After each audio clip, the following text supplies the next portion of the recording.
now going to try on the YJP. Amazing. Hopefully it works. 1 second.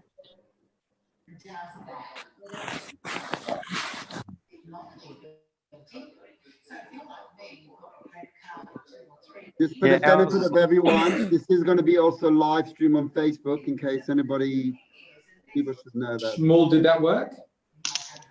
Can you see it? Yeah, is Elwood Shule live? It is. Now I'm going to try the next one. Live, yeah. Elwood Shule is live. We're going to do YJP now. Should work. Now, Brian, it's not giving me the option to share twice. Okay, so I'll reshare it onto our page now. No problem. Reshare it on YJP. All right, Shmuley, let's start. Okay. If everyone could please mute themselves, please. We can do that for them.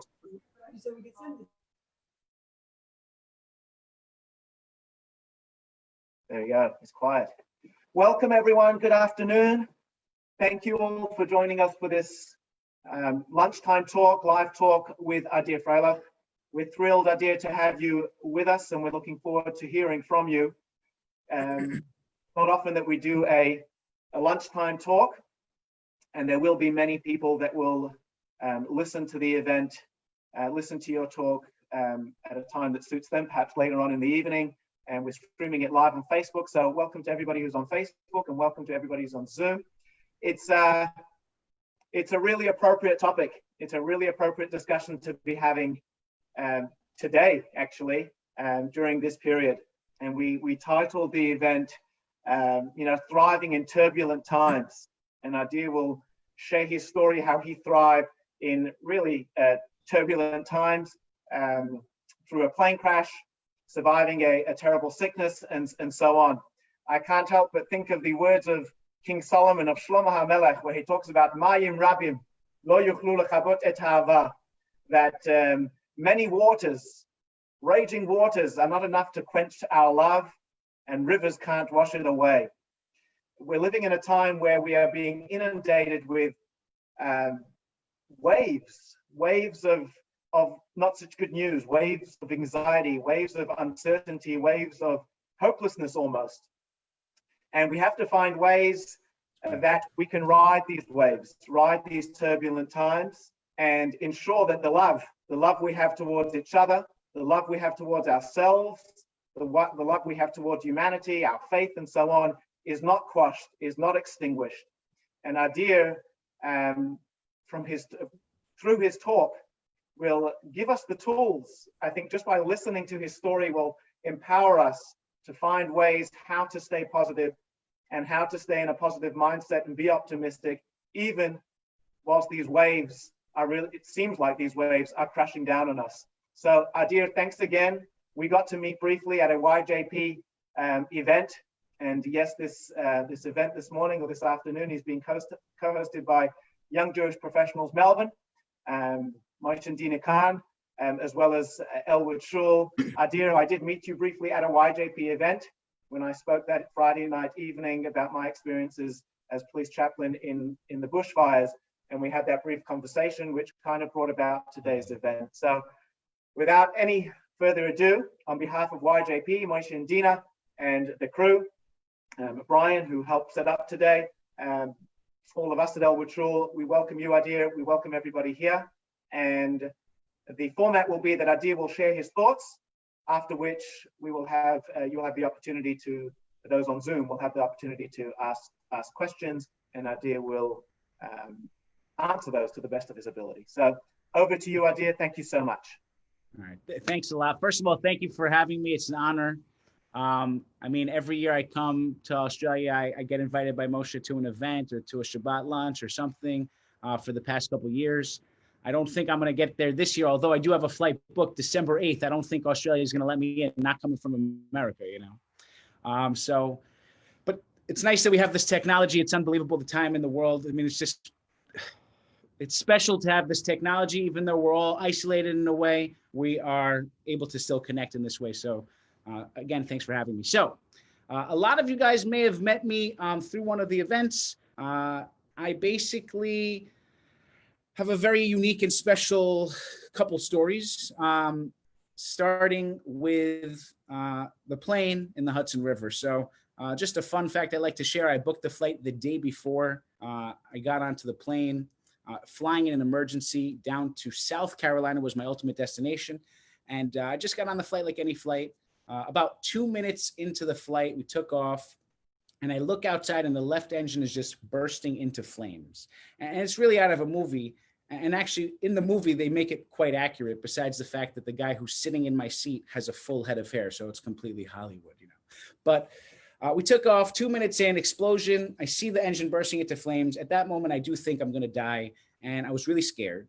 And then the pilot starts to turn the plane. And in that moment, I guess just that little shred of feeling that he had control, I started to think I'm going to be fine. And he got on the loudspeaker as I started to calm down, and he says, brace for impact, which basically means you're about to die when you hear that on a plane. But really the scariest of all was the flight attendant starting to chant, brace, brace, keep your head down, brace, brace, keep your head down, the entire way down. And, you know, I don't even know what that means. I look around and people are holding their ankles and putting their head between their legs, and it's really scary, the whole thing. Anyway, it was 2 minutes up, 3 minutes down, but it felt like eternity.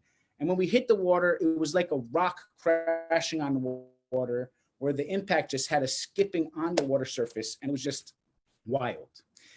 The moment that the plane stopped, I knew I was okay, but I was confused on what was going on. I saw the water, and then the smell of jet fuel like punched me in the face. So I thought the plane was going to explode, actually.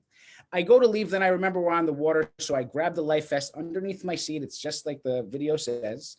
And I go to leave, and I joke saying I had a luxurious plane crash, because most of the people are standing on the wings as it's sinking into the Hudson River. And I didn't even get wet. I was on the front in a raft. I slid down the raft just like it said. I pulled the cord. It blew up the life vest. And then really at that moment, I looked around. It's a very surreal experience. If I close my eyes now, I can actually see myself in the raft, looking at the plane in the water. And I just was in complete shock. And actually, the moment we detached from the plane on the raft, even though it was a surreal scene, I looked over to the guy next to me and I said, dude, we just survived a plane crash. And I high-fived him, and I was laughing ever since. And in general, it taught me so much about life, about what the world is like. And, you know, you just never know what will happen tomorrow. And that's really the ultimate lesson that I learned. And you have to appreciate every day that you have. And I always had this running theme where you had to be positive and stay happy. And if somebody told me something would be impossible, I would kind of laugh and say, everything's possible or anything's possible. I was in a plane that crashed in the Hudson River after all, you know, and I survived. And it's all about seeing the light at the end of the tunnel. And actually for a very long time, and still now, I kind of say I could see the light at the end of the deepest and darkest tunnels. And I got a little bit of a test not so long ago. So a couple of years ago, I had a little bit of a weird feeling in my face, and I lost some feeling here in like a nerve. And, you know, I didn't think much of it at first. And I go to I went to a dentist at first because it was in my mouth. And he said he sees nothing, he didn't know.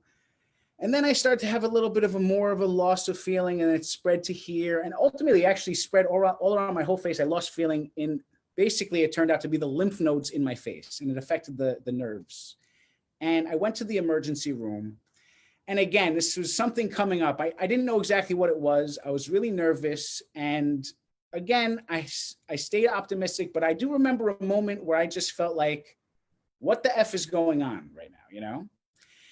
And after 4 days of testing, nonstop, CAT scan, blood tests, and I had just come back from Australia where I traveled some third world. And when it was all done, they figured out that I had a 4th stage cancer called Burkitt's lymphoma. And again, I mean, I have some fun pictures where I'm sitting in the hospital bed getting an EKG, and I'm like this with my fingers up smiling, because I said to myself, this is a terrible situation, but I'm going to get through it. And even during the whole time I was going through chemo, and it was a really tough time of my life, every time I'd meet a nurse, I was very happy and positive and saying how they must be such a great nurse, because I was at one of the best hospitals in MSK in New York City. And I would say, I'm the luckiest person in the world, you know? And they're like, what do you mean? You're getting chemotherapy right now. And I said, I'm going to survive, you know? And I knew it. And I think that concept of optimism and positivity, and knowing that I see that light at the end of the tunnel, no matter how long it takes, I know I'm going to get through. I think that's what allowed me to survive it and thrive. And actually, it's crazy to even say this, but something that I've been saying recently is cancer is the greatest thing that happened to my health because it woke me up. I started exercising. I do yoga almost daily. I'm actually currently doing a yoga teacher training at home because we're kind of stuck in America as well, and maybe for longer than we can imagine. And I eat quite healthy, and it just turned my attitude on health totally around. And I feel, again, lucky to be here, knowing that you never know what can happen. And it all happened so fast. I mean, the cancer was a lot longer than the plane crash. The plane crash was 5 minutes of my life. The cancer was 8 months of my life. But now I'm fully recovered from both situations and still laughing about it and spreading optimism and happiness and positivity. And I guess that's why Rabbi Moshe, you brought me on to share this with you guys. I feel very fortunate to be here. It's important to know that things are going to be okay, not just hope. And especially now during COVID, where we're all isolated or trapped at home, we can't really do normal everyday things. You got to just know that it's going to all work out. However it is, we don't know. It's just, maybe it's pre-written, or I don't know. I really don't know, but everything will work out in the end. And when it does, we'll look back at these times and kind of giggle or just remember them in a crazy way. Like, I can't believe COVID-19 happened, and make the best of this time. That's what I'm doing. So for me, I'm trying to follow some of the things that I love. So I love cooking. I really started building on my repertoire of how much I cook. I cook almost every single day, breakfast, lunch, and dinner. I didn't cook that much before. I am from the capital of restaurants, New York City. So I used to go out all the time. And also I love yoga. So I've been learning more about yoga, and I've been doing yoga almost daily. And you got to make the best of the time. So that's my story for now. Any questions you guys could possibly have for me, I'd love to hear some and share anything else that you guys would like to know.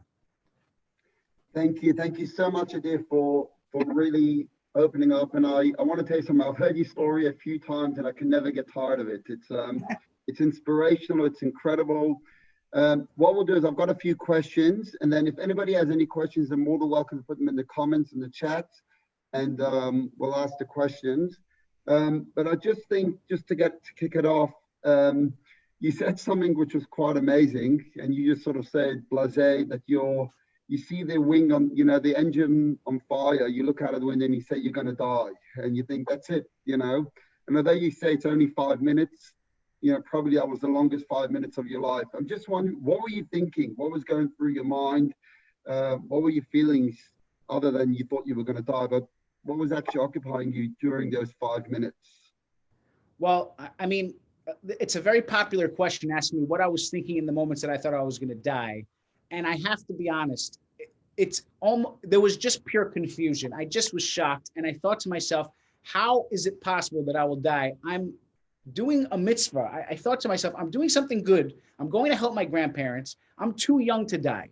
And that's about all that happened before he started to turn the plane. And I'm telling you, something in my mind, I just knew I was going to be okay from that moment. So although it was scary, I don't think I was really thinking too deep about death after that. You can actually, on the plane, you felt the pilot really take control as he was turning the plane and lining up for the Hudson River. And I didn't know that he was lining up for the Hudson River, and I didn't know he was going to crash into a body of water. I just knew he said brace for impact, and I didn't know what that means. But for some reason, I just trusted the process and knew that I was going to be okay. Thank you, Adir. Also, we've all flown 100 times, and we've all been on the plane when they show the video and they tell us, make sure you listen so you know what to do in case of an emergency. What was it like, the chaos of trying to get off the plane? Was it chaotic? Was it organized? Did people help one another? Or were people selfish and each one trying to push, the way out to the front? Right. Can you share a bit about that? Honestly, it was quite organized. He came out of the cockpit and yelled evacuate. In that moment, we started to slowly go out. I mean, there was no pushing and shoving. It was not a panicked situation. It was quite organized. There were some people who were screaming and crying and scared when the plane was going down. But then once we hit, it was just like a rush, an orderly rush to escape. And I was surprised at how organized it was. It was quite impressive. And were people helpful to one another? Yeah, I mean, as I was getting off of the plane, there, I don't remember if it was the stewardesses or the pilot or what, but as I was getting off of the plane, I was being helped myself. When people came, I helped them myself. As the people were climbing out onto the wings, people were throwing life vests to them. But really, one of the other shocking and incredible things that happened during that time was that from the moment we hit water to the moment I was on land, it was about 20 minutes. And that's because since we crashed into one of the busier bodies of water in the world, I think the Hudson River between New Jersey and New York City, many boats and ferries flying back and forth for public transportation, we were submerged upon with tons and tons of ferries and helicopters and police boats. So within minutes, we were saved, minutes. And I climbed right onto a huge ferry. I remember climbing the stairs, and it was January 15th, which for you guys, which is why I spend most January 15th in Australia, it's summertime, but for New York, it's freezing cold. And there was icicles like the size of my, 5 feet, size of my body there. So it was a really cold winter afternoon. But again, it was a very quick saving procedure, and really, they just were well trained. The first responders, when the movie came out, they actually invited the first responders and the passengers, and we watched the movie all together, which was incredible. But the first responders really did a great job. Adir, just a question that's come through on the chat, and those on Zoom are welcome to. You can put your questions in the chat as well. I'm happy to put. Moishi and I are happy to present them for you. I see. Yeah. Do you fly, are you okay flying now? And when you do fly, does turbulence shake you up? So, all right. So I'll just answer the turbulence part. So first off, turbulence, I think, is scary for anyone flying in a plane. It's a scary feeling to have any kind of a drop. I do fly often, but it doesn't bring me back to that moment or anything like that where I would be scared. Turbulence is just, I know that there's turbulence, so it's just logical to me. But it's a moment where it's just like, whoa, and then it's fine. It took me a couple of years to get back on my first plane. I didn't really need to fly, although it would have been useful. I did actually drive most of the time, and I spent so much time in a car. I drove to California and back once. I drove to Florida and back twice from New York to Chicago. I put a lot of kilometers or miles, we say, 130,000 miles on a car in about 2 years. I'm not sure how many kilometers that is, but whatever the case would be, it was a lot. And then I had to fly in an emergency to LA for work.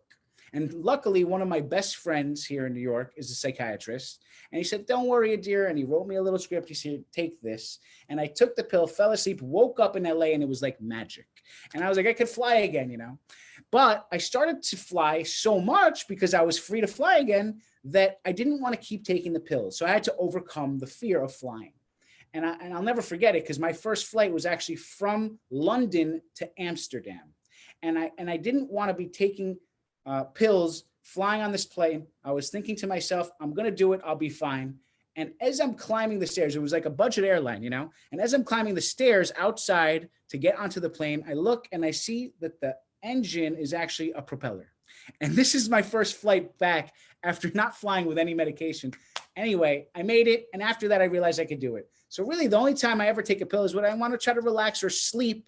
And since I fly to Australia often, I want to be wide awake when I arrive if I'm in the morning, or I want to be tired, and I time the pill out just to control my sleep and avoid jet lag. So I'm pretty good with avoiding jet lag.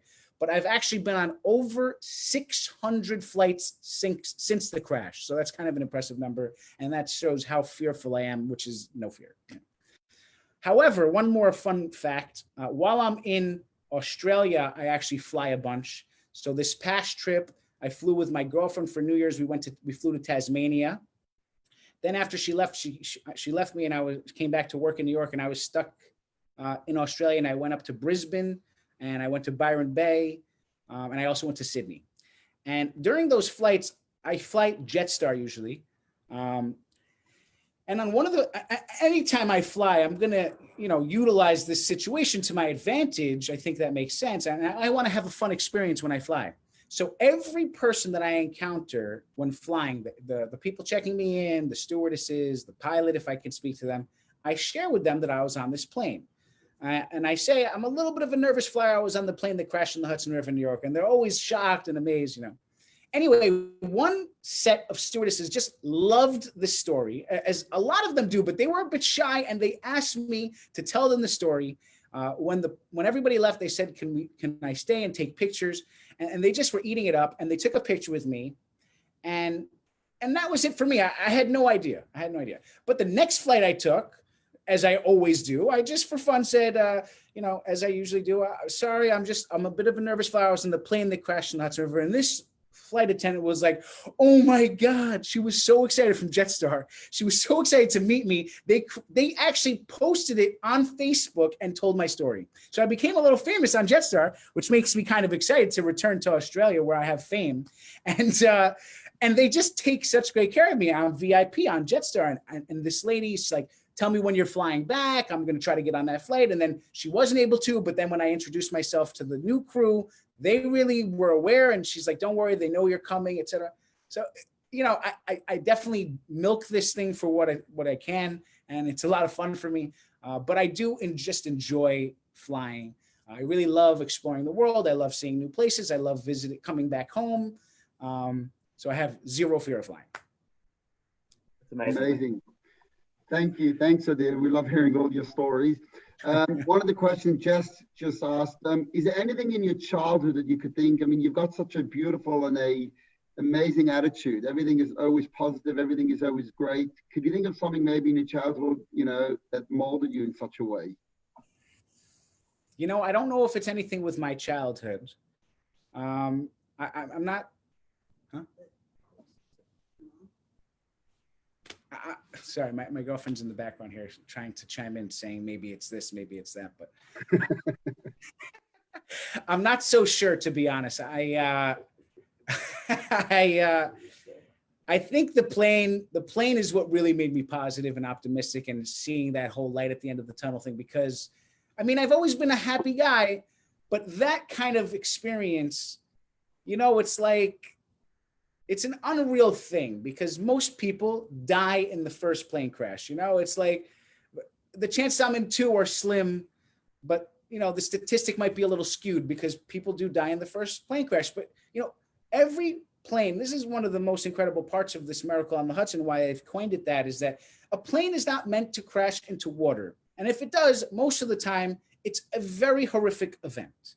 And I've seen every single plane crash into water, because all the time I get messages and emails and videos from my friends showing me the newest plane crashes or the ones from the past. And, there was a hijacking in like the Caribbean, and there was a big plane, and it looked like they were going to land it fine. They looked like they were going to land it fine on the ocean. And then the wing just touched a little bit, and the plane just got demolished. And it just, never before has there been a plane crashing into a body of water with no death. And since that day, it has not happened again.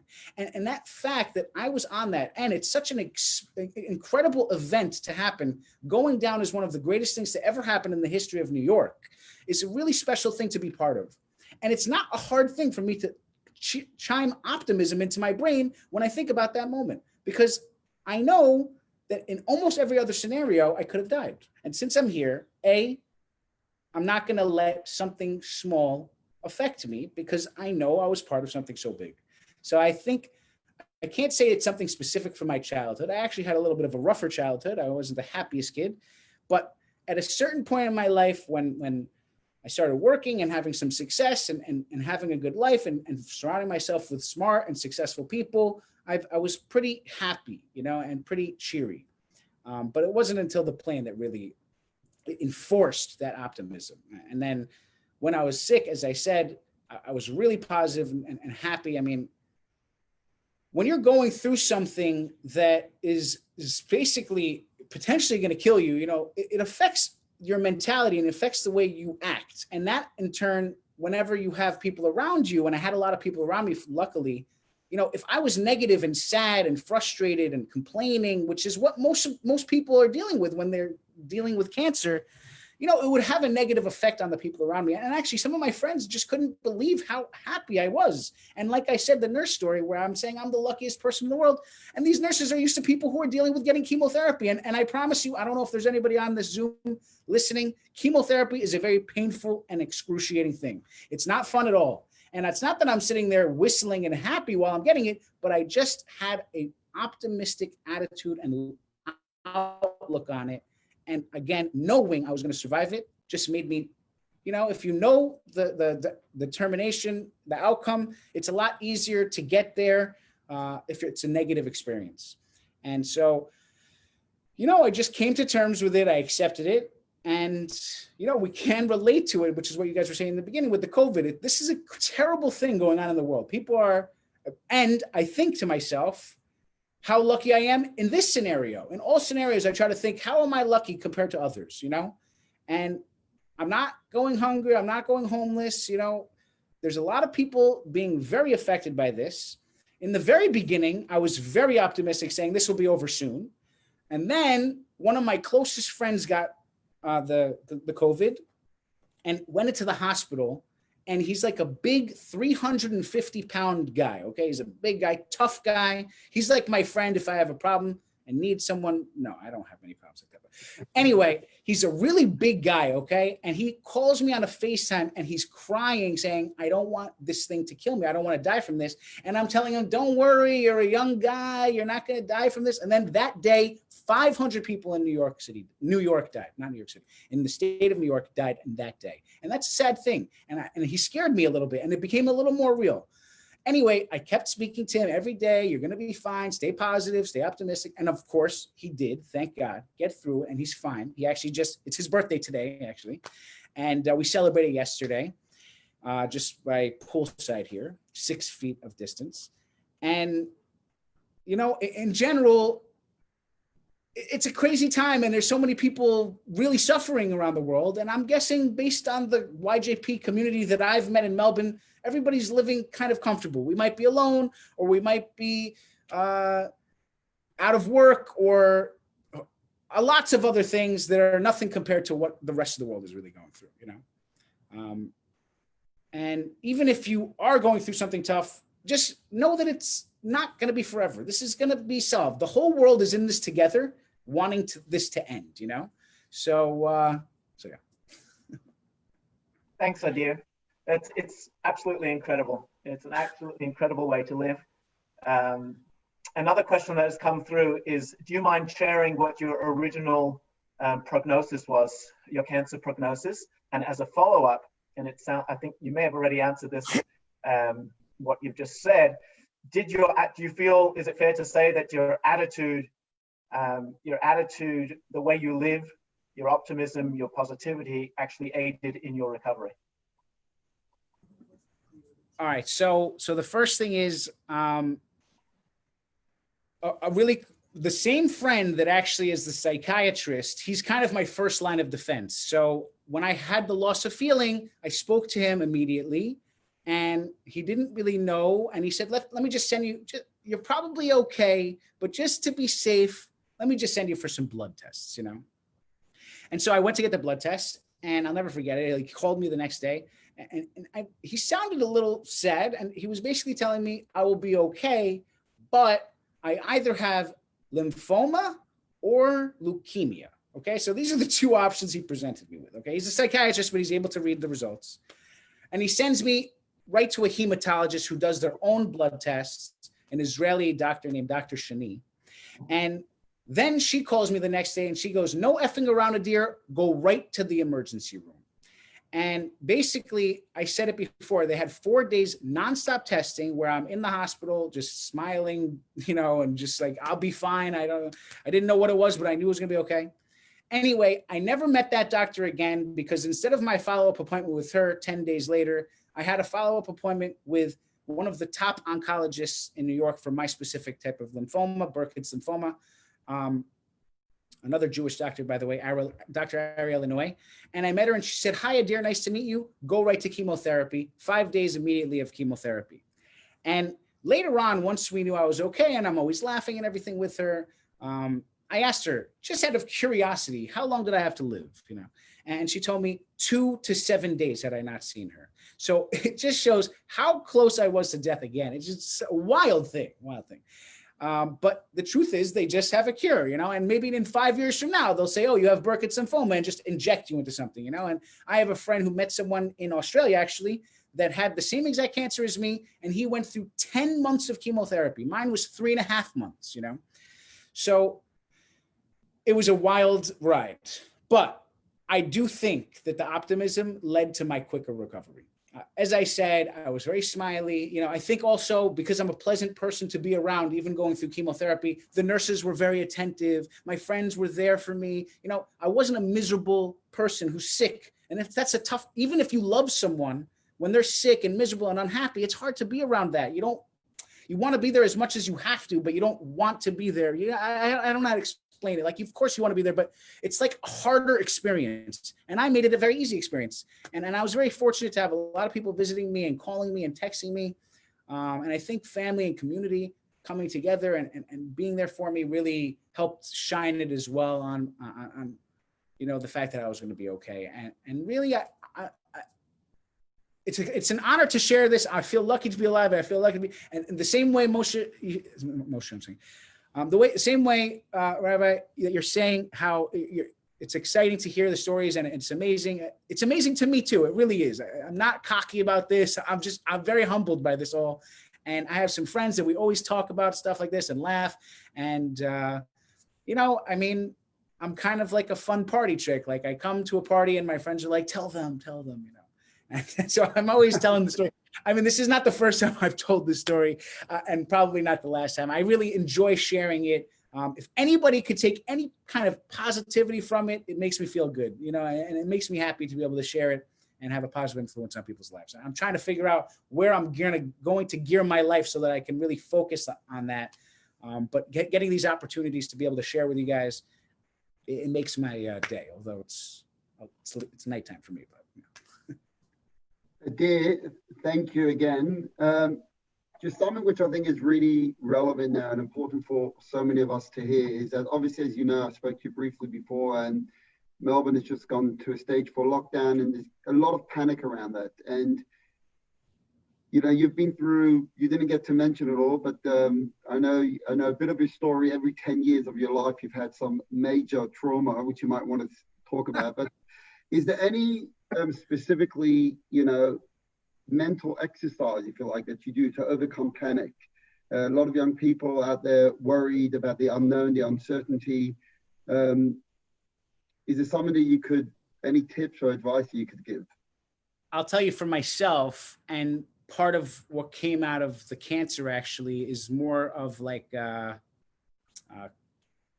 health consciousness, and not just physical health, but also a mental health. And I picked up meditation, which I started talking to one of my most religious friends. How I'm even connected to you is actually through Rabbi Gabby, and how I'm connected to Rabbi Gabby is through this guy who's a Chabadnik. His name is Shimshi Teitelman, and he's one of my closest friends.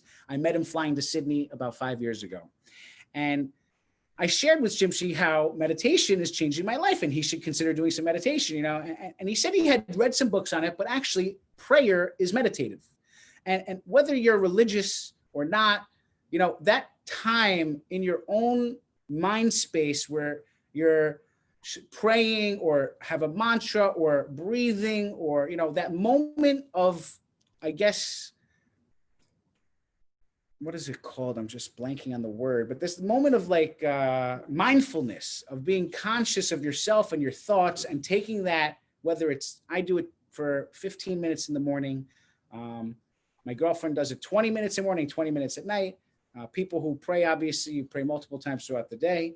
The truth is, it brings you to this state of calmness where before I get my day going and everything's going crazy or whatever's going on in the world, before I watch any news, before I drink a coffee, I just sit and I meditate, and then I start my day. And it really keeps me in a clear mind and relaxed. And so I would recommend some meditation. Now, yoga is where I found some meditation from, because 1/8 of the branches of yoga is meditation. I really love yoga, and yoga talks about focusing on the breath. And it connects physical to the mind. And so if you have some extra time, a 30-minute to 1 hour yoga class 5 days a week would probably change your life. It did change mine and how I think and how I feel. And I feel myself getting stronger and stronger every day just through that in my body and my mind. So yoga and meditation, that would be my advice. Thank you. Shule, did you want to ask the final question, and then we'll wrap it up? Is there any more from the crowd that we can see that I missed? Dina asked, what brings you to Australia so often? Besides, of course, for seeing Moshe and Dina. Well, she didn't say that, I said that. All right, well, first off, about 16 years ago, I was living in London and with this Australian couple that they were just, before they were married, they were traveling the world together, and they stopped in London for some years of work. They were on something called a work holiday. That's a popular thing in Australia, where they actually lived in London for 9 years. I don't know what kind of holiday it is. It sounds like a nice one. But whatever the case, they lived in London for 9 years. And I met them early on in the very beginning. And then 9 years later, they moved back to Australia, and they invited me. And I said, I'll come have a look. It's winter time. I have my winter holiday. I used to work with colleges and universities in marketing and advertising, and I had the December break off, and I took a trip there. And honestly, I had such an incredible time. I said, if I can come back every year for the rest of my life, I will. And the following year I came, and actually I connected with some Jewish people when I went the second year, because I wanted to have a little bit of a community feeling as well there. And I just love it so much. Honestly, I love summertime, and my friends that are there are really like my family. They're my extended Australian family. And when I go, they host me for the entire time, and I do travel a lot, so I give them some breaks, but they're sad whenever I leave. So that makes me feel good. I really have a great time with them. They are like my family, and I've watched their son. It was for their son's first birthdays when I first came, and now he's 8 years old. So I was in Australia the past 7 summers out of the past 8 years. And like I said, I do have a flight scheduled December 8th. They asked me, Flight Center, I booked it through Flight Center, and they asked me if I want to cancel my flight. I said, if I could fly on that flight, I'm going to get on. And as optimistic as I want to be, I'm not certain, but I'm leaving it open until the last minute. So if I can be there, I'll be speaking and meeting you guys in person. That's incredible. Adir, before Moshe closes, I'm just looking at an article that you wrote. You made mention of it when we spoke prior to the event with Moshe. The last paragraph is incredibly powerful, and I think sums up everything you've said and everything the mottos you live by. And you write, so when I tell you that I'm a lucky person, I want you to understand that luck is not about randomly avoiding bad situations, but rather choosing to see endless possibilities in all circumstances. Today is your lucky day. Go and enjoy it. That's just incredible, and that was one paragraph, but it's what you've been saying the entire time. We all need to have a little bit of we all need to have a little bit of Adir inside of us to help us through these challenging times and turbulent times. You're welcome in Australia anytime, and I look forward to rubbing shoulders with you when you do come to get a bit of your magic and a bit of your luck. Moshe can close, but I just want to wish you all the best and continued good luck in the way you translate luck, constantly seeing the good in every single situation. You shouldn't have to be put through these near-death experiences, but continue finding the good and continue inspiring all those around you. Thank you so much for today. Thank you. Moshe? Thank you for having me, guys. I really Thank you. Thank you. Also, I just want to thank, he's behind the scenes, but does so much for YJP, Brian Berger. Thank you. We love you. You do incredible work. Shule and Elwood Shule, rather Shule and Elwood Shule. It's been wonderful to co-host this event with you. Adir, always an absolute pleasure to hear you. And as Shule said, we truly look forward to hopefully seeing you in December. And even if not, I'll be there as soon as I can. Trust me. Well, we look forward to seeing you in December, where we'll host you again at some other YGP event. And to all of you out there, all of you watching on Facebook, all of you who joined us here today on the Zoom meeting, thank you for joining us. We have events continuously, both YJP and Elwood Shule. Please get in touch. Don't be shy. Stay connected. We are maybe socially distanced, but we are absolutely not distant in any other way. So we are one.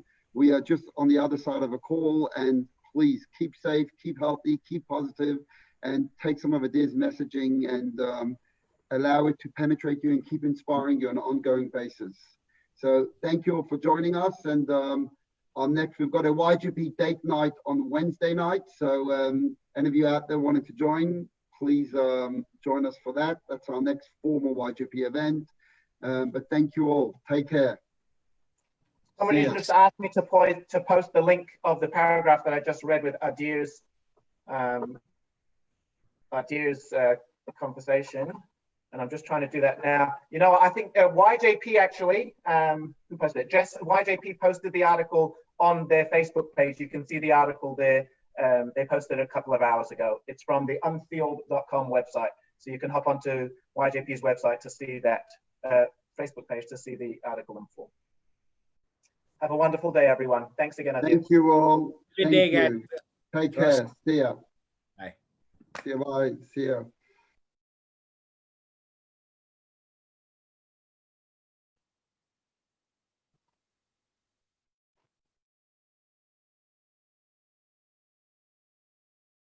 That was awesome, guys. Yeah. Let's, Really good. Fine.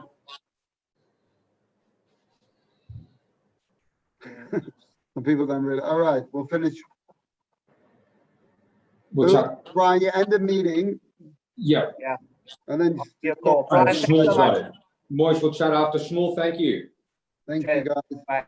Bye. Bye-bye.